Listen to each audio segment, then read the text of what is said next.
Hello and welcome to Best Foot Forward Shoes. My name is Harrison Cable. Thank you so much for taking time out of your busy day to come watch this video. It's really appreciated. So today we have the latest collaboration between Italian fashion powerhouse Stone Island and New Balance. This is the 574 Legacy, an upgraded model of the iconic silhouette, the 574 from New Balance. I'll go into a little bit later the differences between those two. But we had this released in Australia from the New Balance website about a week ago. So I picked these up on the day of release for retail. They had this colorway as well as another darker green colorway. I just really liked this lighter mustardy color. This is it's called light green and mustard. This released in certain other select retailers as well around Australia, but it was pretty easy to get from the New Balance website. You just had to be pretty much on the nose as soon as they released at the time when they released, and you could pick them up pretty easily. So first up, the construction and materials of this shoe. It's mainly covered in this really nice, beautiful suede.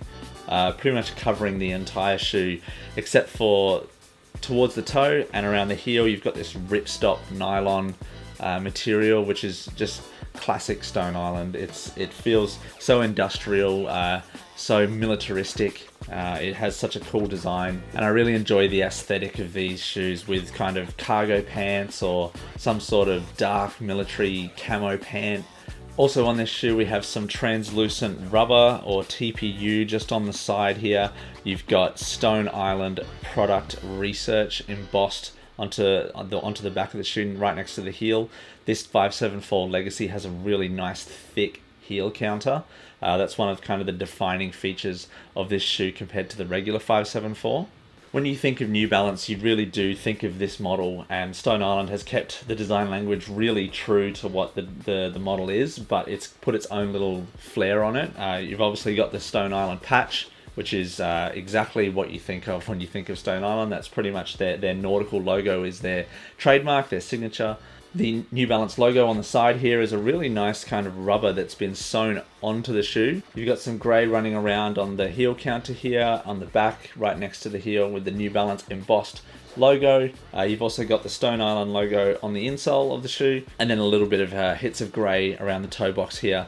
This sole is a really nice solid rubber with this traction pattern that is an iconic 574 traction pattern. It looks like it could be used for trail, could be used for running, but you know, these days usually used as a fashion sneaker, not so much for any sort of fast running, you know, outdoor activities. In fact, I probably won't even wear these in any sort of outdoor activity simply because of the suede. It's so buttery, it's so nice and smooth. I would just be afraid to get these real dirty. Of course, I am an advocate for wearing your sneakers. I do think that we should be wearing them and not just keeping them in the closet to look good. But honestly, this shoe feels so nice that I'm a little bit scared to wear it in any sort of wet or raining environment, as silly as that sounds to any non-sneakerheads. The tongue is made from this really nice canvas material with the aforementioned Stone Island patch on there. These laces are an extra pair that came with the shoe. They also came with a black pair. So yeah, nothing special really with those laces, but I do like these green hits on this lace a little bit better, so I just switched them out. The box you get with this shoe is pretty basic, as you kind of would expect from a militaristic utilitarian style brand that is Stone Island. You've pretty much just got a black box here. It's pretty simple. Of course, Stone Island don't really have any loud, outrageous designs with their shoes collaborations. I've got my size on here, which is a size 9, 42.5. So I think that's a perfect segue to go into what I think for the sizing of this shoe. I'm thinking that I went with the perfect size. I got told sometimes Stone Island 574s can be a little bit tight.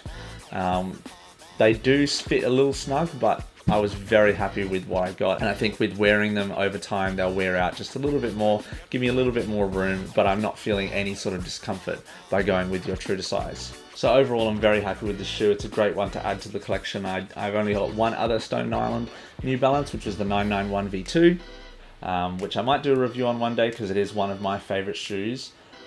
Definitely one of my favourite New Balance shoes.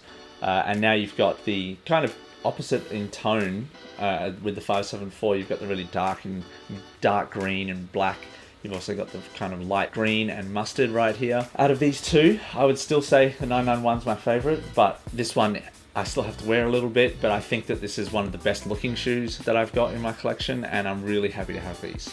So if you're wondering about the difference between these 574 Legacies and the original 574s, in 2022, New Balance decided to upgrade this Legacy model a little bit by adding some more padding to the heel. You've also got a little bit of a thicker tongue and a little bit more padding around the front toe here. So honestly, the design stayed pretty similar. Like, if you didn't really know, you probably wouldn't tell that it's different.